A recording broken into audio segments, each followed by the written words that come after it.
Welcome viewer, I am Murugan. This video tutorial describes how to block other users installing software in your PC. Type Regedit in Windows search bar.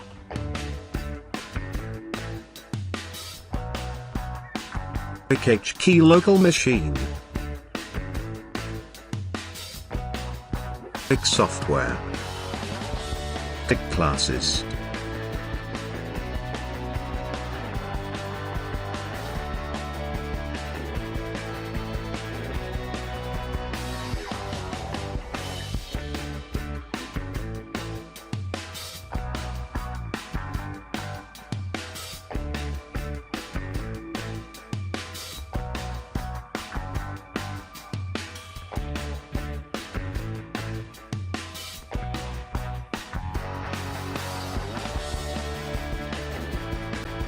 Click MSI package.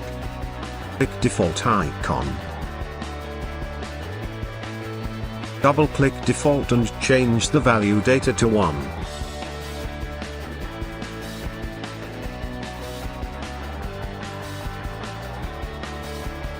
Close the registry and exit.